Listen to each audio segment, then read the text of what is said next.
Welcome to battle number 2 of week number 9 of the FnF Victory Road Draft League Season 2.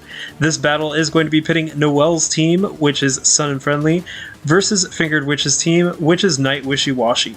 As a reminder, the Mega Pokemon in this battle is going to be Mega Altaria on Nightwishiwashi.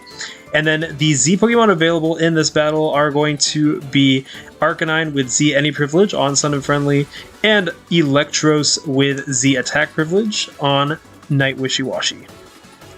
This commentary is going to be a reflection style commentary. So as you can see, I am Noel, and Noel's one of the players. And joining me today is Fingered Witch, who is the other player of this battle. Yes, I am. What if the other Noel actually wasn't you, though? We can't answer that question legally. It's under wraps. So this is going to be a fun little battle commentary where we're just going to share our initial thoughts. We're going to talk about, commentate the match kind of back and forth, and then we're going to talk about our closing thoughts. And yeah, so this is going to be really fun. We actually did not get to battle in Season 1, so it was cool that we got to battle in Season 2. And yeah, so if you want to start initial thoughts, you can. If not, I can. The first thing I noticed when I looked at your team was that you did not have Togedemaru on it. Indeed. Were you expecting Togedemaru? I was. Really? Why? I was. Okay, so like, when I was team building, I asked if there was anything I should keep an eye out, and you were like, well, I could do fire, I could do sand, I could do trick room, and then I was looking into Togedemaru, and I was like, oh, what if Togedemaru uses gravity to ground me? And honestly, then I was like, okay, yeah. I'm really surprised Togedemaru gets gravity.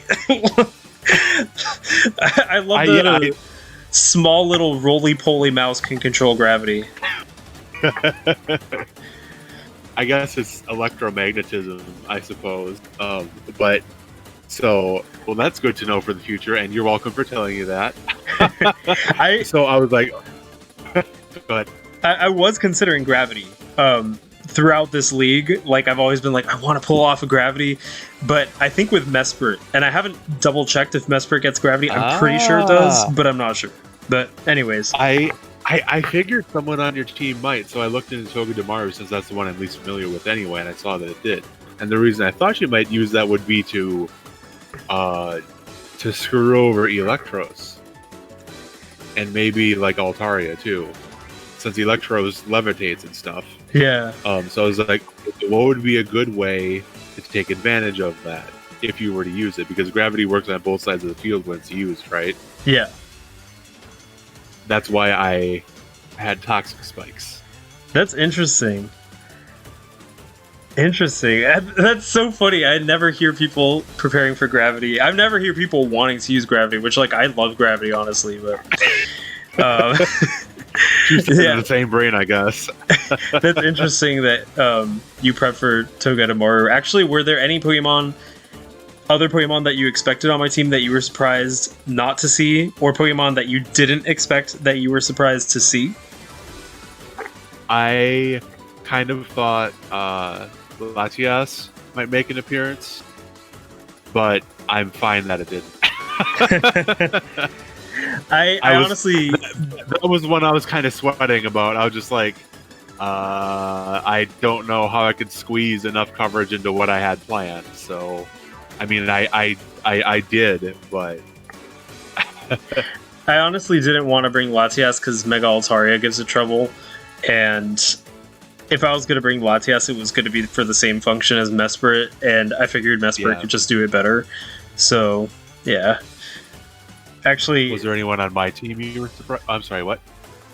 Actually, Mesprit could pivot, and I don't think Latias could pivot, which is pretty much what I used Mesprit for this entire match.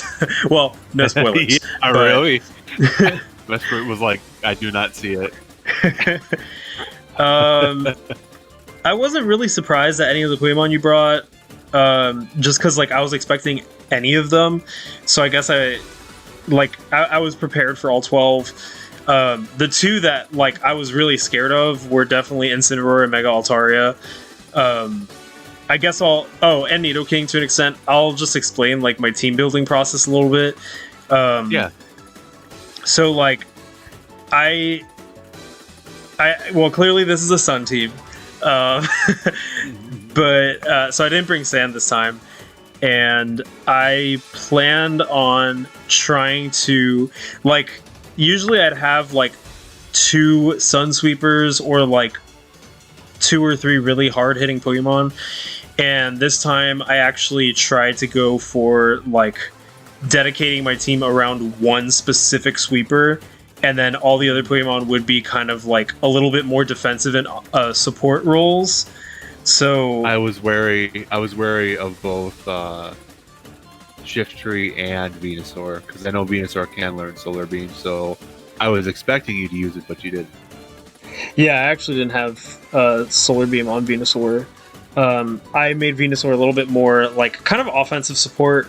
I gave it like Sleep Powder and Leech Seed. The whole plan was basically that like the 5 Pokemon that weren't Shiftry were going to support Shiftry, and then Shiftry, once everything was kind of like whittled down, Shiftry would go for a sweep under the sun.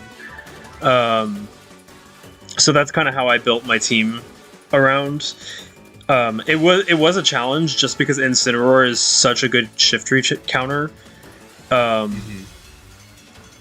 But I feel like with some surprising additions to my team, like Mudslap, for example, and Arcanine, I was able to use that to help me out a little bit in dealing with some of the more threatening Pokemon.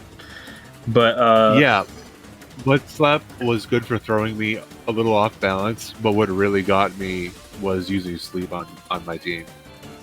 Yeah, I had 2 sleepers, which like usually I don't. You super nerfed Electros.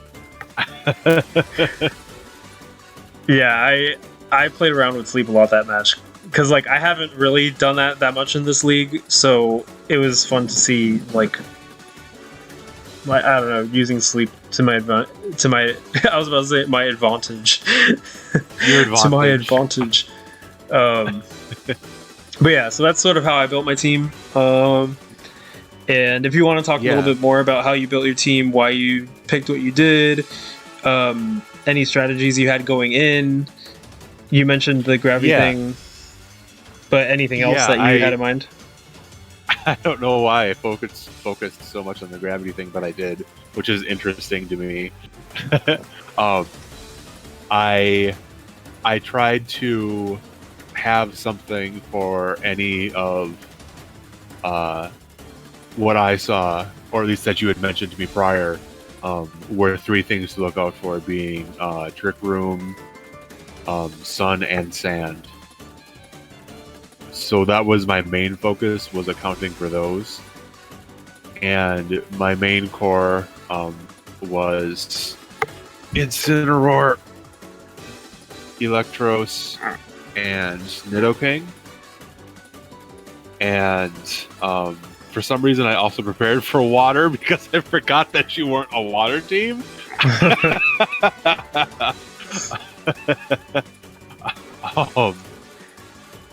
Do I even have a water Pokemon? I don't think no, you I do. actually don't. You don't have water Pokemon, and you don't have ice Pokemon either. Ice is understandable, but water is such a common type. I'm surprised I don't have a water Pokemon. But I mean, it's a Sun team, so it makes sense. I think your team is just thirsty, just like you. The viewers, if you're listening to this, I did live in Arizona, so I was thirsty very often because the sun was very hot. Nice job turning that one around. So that was my main core. The hardest to figure out was my last slot, and that ended up going to Mega Altaria. I was thinking about Scizor because it gets priority moves. Oh, and yeah. That potentially could have actually me. Like, I was scared of Bullet Punch. Yeah, exactly. It didn't really hit me like, man, I really should have bought a priority move user until Shift Tree stayed alive with 1% health. I was like, if only I fucking had, pardon me, if only I freaking had a priority move on Incineroar, but I couldn't because I used all 4 of the moves that I had on it. And I was like, if only I had just had something, because if I had pivoted out into something and used that, then I would have managed to take out your Shift Tree, and that was the biggest thing in my way, I think. Yeah, if Shift Tree went down. But we're getting a little too into spoiler territory. Yeah, sorry. It's all right. If you want, we could go into some of the commentary now. Yeah. All right, so yeah, because I feel like the closing thoughts, like we already have a lot to say about the closing thoughts, so we'll move into the commentary and then jump into the closing thoughts. Sounds good. So we'll do just like a 1 turn, 2 turn kind of thing where I'll commentate 1 turn and then you'll commentate the next turn. And yeah, so we'll begin on the count of 3 and then I'll say go and we'll both start at the same time. 3, 2, 1, and go. Alright, okay. So the battle's going to begin. And in terms of lead, Noel sends out Promise the Mesprit. And Hitatsumi Giant, the Nidoking, is going to go out on Fingered Witch's side. But Nidoking is withdrawn into E. coli, the Incineroar, scouting out that Psychic move. Promise is going to go for a U-turn, though, to switch into a different Pokemon. And that Pokemon that comes out is Fire Pup the Arcanine, another intimidating fire type. Literally. And now Incineroar doesn't know what to do because its attack has been nerfed. And I was afraid that Fire Pup might have something bad against me. So I sent out instead Hitatsumi Giant again. Got a Mud Slap to the face, so got my accuracy lowered, which was a little surprising. And yeah, that was interesting. And then you swapped out to Promise again to take an Earth Power, but you had Levitate, so it was fine. And it looks like against God's will, against God's will. Oh no! I didn't even notice that typo. Is going to come out versus Promise. Promise is going to go for a U-turn, and out comes Warmth, the Torkoal, setting up Sun for the first time in this match. And to that, I said, screw that, and sent out Support the Altaria with Cloud9 to nerf your Sun. And then you sent out Full Bloom the Venusaur. Cloud9 was scary for me in this matchup, but because of the Mega Evolution, it didn't stick around for too long. So Full Bloom went for that Sludge Bomb against Mega Altaria, trying to scout out that Mega Altaria evolution, and then Mega Altaria retaliates with a Dragon Claw. Sludge Bomb did quite a bit of damage, also poisoning, bringing Mega Altaria down to about a 4th, while Full Bloom is hovering at around a little bit over a half HP. And then Mega Altaria switches out to against God's will, or against God's will, I suppose. And it gets leech seeded by Venusaur. That surprised me a little bit. Venusaur recovers with Black Sludge, and against God's will, just gently undulates in the wind while it's leech seeded. And the Sleep Powder Venusaur misses. Yes, thankfully it missed that time. And then Venusaur took a Hidden Power Ice right to the face and stood tall against it. I should have used a different move, probably. But then you used Sleep Powder, and it actually worked that time. So now, against God's will, the Electros is seated and sleeping, and Full Bloom is recovering using its combination of Black Sludge and Leech Seed. Full Bloom's going to switch out, though, to Ranger the Shiftry to take advantage of that Chlorophyll in the sun. Shiftry is up against Electros, who is still asleep. There's only 1 turn of Sun left, though, so Shiftry won't be able to take advantage of Chlorophyll for too long. Gentle snoring noises. Shiftry uses Knockoff, knocks off the assault vest that I almost said Illuminati. That is not the right word. Electros was holding, and kills it while it's asleep. So I suppose that was a nice way to go out. E. coli, the Incineroar, comes in to intimidate Ranger, which switches into Fire Pup, and then intimidates E. coli, who uses Flare Blitz and takes out about half of Fire Pup's health. I was really spooked by that Flare Blitz hitting so hard, but I just remembered that critical hits ignore attack modifiers, so that's why. I was like, wow, -1 resisted. But anyways, Fire Pup is going to go for that Mud Slap to hit Incineroar, but also to hit the Hitatsumi Giant switch-in. This Nidoking very much attracts Mud Slap, apparently. And out comes Promise to pick up after my Pokemon getting slapped with mud. I went for an Ice Beam, but it unfortunately totally missed because of the accuracy loss. And Keyheart is going to pay a visit to take that Ice Beam against Hitatsumi Giant. Keyheart is at 77%, restoring a little bit more with those leftovers. Hitatsumi Giant at 64%, and Keyheart now sets up a light screen, considering that Nidoking is a special attacking variant. Flamethrower is still going to hit very hard, though, doing about half of the HP of Keyheart. Keyheart heals a little bit with its leftovers, hangs out being a key and jangling, then lays some spikes right underneath Hitatsumi Giant. And then Hitatsumi Giant flamethrowers Keyheart, burns it right to a crisp, and out comes Promise once more. Krusty, the Wishiwashi is going to come in on those spikes. Promise going for that U-turn yet again. It's pretty much the only move we've seen Promise use.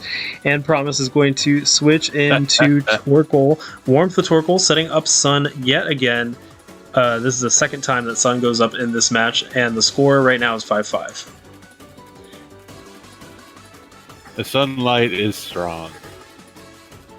And Torkoal leaves to bring out Full Bloom to take advantage of that, I'm sure, or to set it further on it, rather. And not expecting that, a Krusty uses Surf, so Full Bloom only takes about 4% damage. Black Sludge heals it. And we see E. coli, the Incineroar, switching in again. Incineroar proving to be a very valuable switch-in this matchup. Full Bloom is going to go for that Sleep Powder, getting Incineroar to fall asleep. And now the light screen is gone. No more light. Incineroar almost takes a Leech Seed, but it missed. Somehow it missed a Pokemon that wasn't moving because it was asleep, and on spikes. But Incineroar remains asleep, unfortunately. So Incineroar sleeping. Full Bloom is just out here healing a little bit, NBD. So Fire Pup comes in instead. Due to Fire Pup coming in, the Intimidate's going to reduce Incineroar's attack by 1 stage, but Incineroar is, despite sleeping, still pretty comfortable restoring some HP with leftovers. It's almost at full HP again. Fire Pup out now versus Hitatsumi Giant, and Fire Pup is going to go for that Mud Slap yet again. I believe this is the third time that Hitatsumi Giant gets a Mud Slap.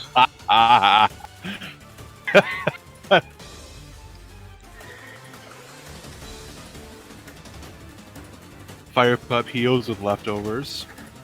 Sunlight remains strong with 2 turns left. Promise comes back out, probably to U-turn again, I'm sure. It takes a layer of Toxic Spikes. Yeah, really.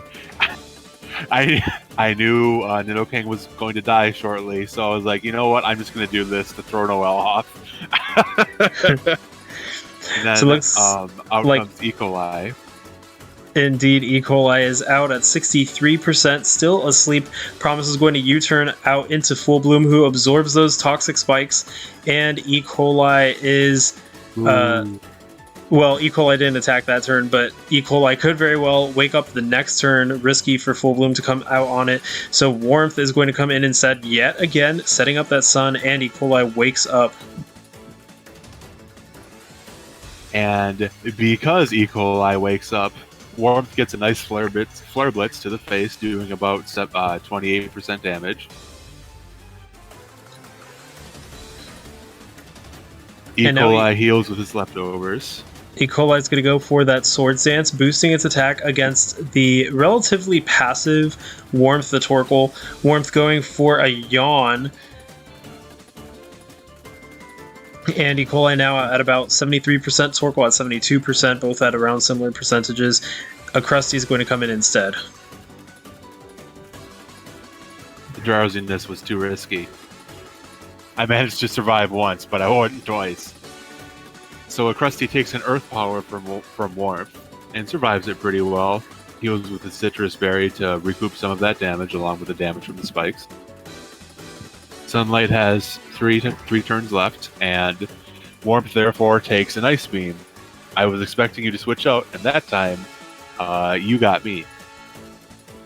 So then, Warmth uses Yawn on a Krusty, who is now a giant, drowsy, massive fish.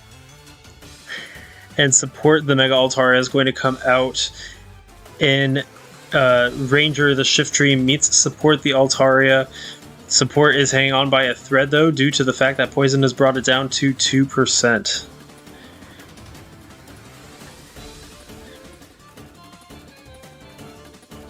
Support tries to do something, but cannot because Shift Tree is much faster and used a return. So support is now gone. The score is now 5-4. Sun being up for 2 turns. E. coli, the Incineroar, is going to come back in again versus Shift Tree. Ranger, the Shift Tree, and Shift Tree has an attack drop. It switches into Fire Pup, dropping down the attack of Incineroar instead. And Incineroar is going to go for that Swords Dance to boost his attack by 1 stage in total after that Intimidate was undone.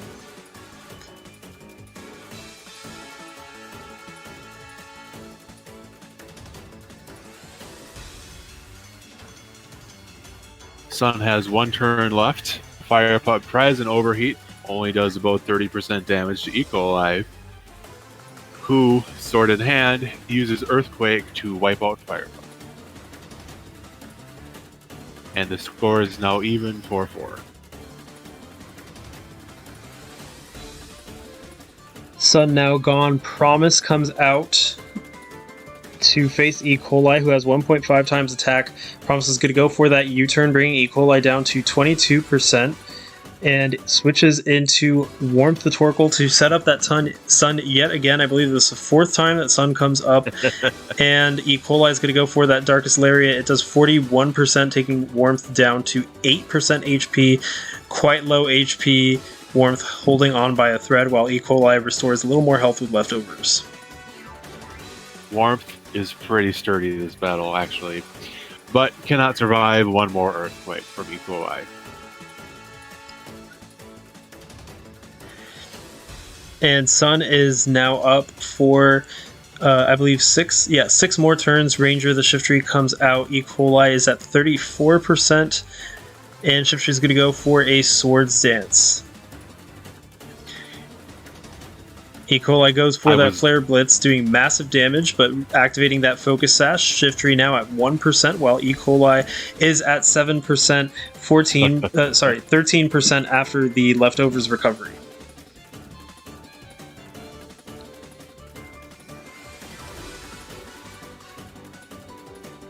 Out comes Face Off to pick up Lurantis's, or to pick up E. coli's almost dead body. Takes a return, drops down to 21% health. Ranger still has 1% health, but therein lies the problem with my team. I cannot outspeed Shift Tree. So it takes another return, still not able to do anything since it had switched in. The score is now 3-3. The Sun is up for 3 more turns. Shift Tree's at ×2 attack. Hitotsumi Giant comes out with 28% HP, and Ranger's return is going to take down Hitotsumi Giant as well. Score is now 3-2.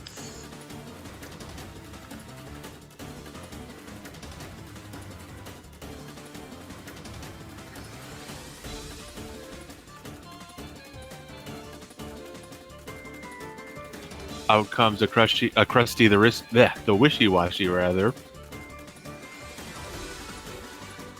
In a vain attempt to be alive, it takes a Leaf Blade from Ranger.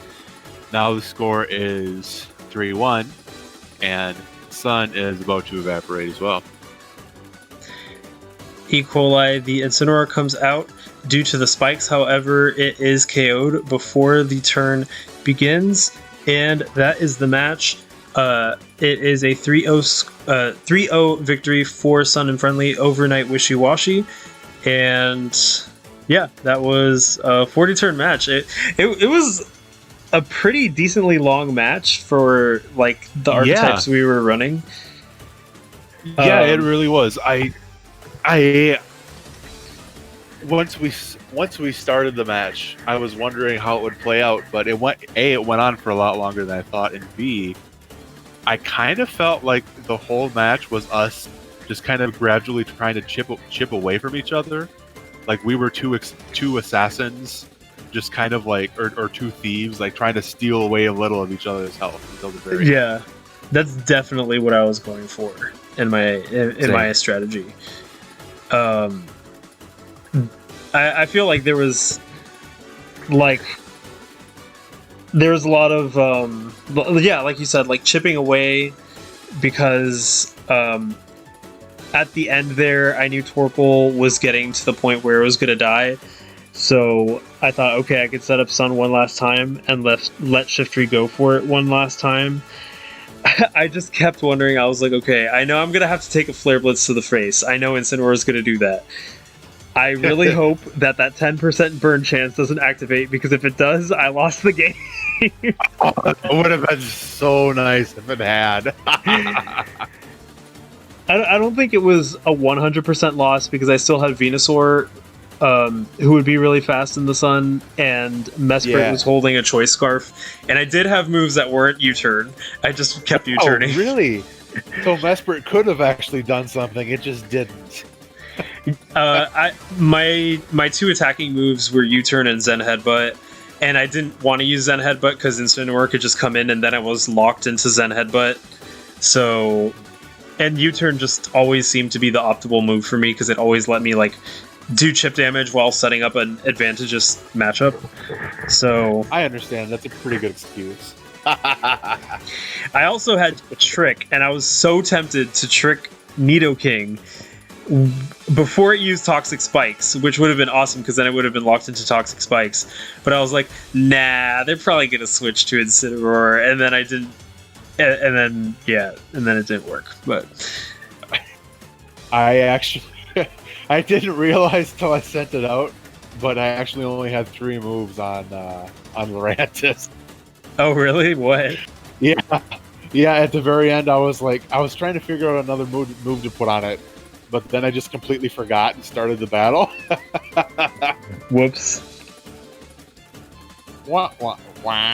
That would have been really convenient if Lurantis learned any priority moves, if I had seen them. I don't know if it does. I don't think it does. It would have been funny if Lurantis switched into Arcanine Mudslap and got a -2 accuracy, but on what planet is Lurantis switching into Arcanine? Yeah, really. So I'd say that you played Incineroar pretty well, because you were able to stop a lot of my momentum with it. It was able to kind of be a roadblock to some of my Pokémon that could have seized some of that momentum. So you played it really well, and I think the Leftovers was actually a really good choice in this battle, because because it was just like roadblocking you even when it was dead asleep. Yeah, it's like which is a pretty funny image. I was like, okay, as long as I could do chip damage over time, and then Incineroar was leftovering, and I was like, oh.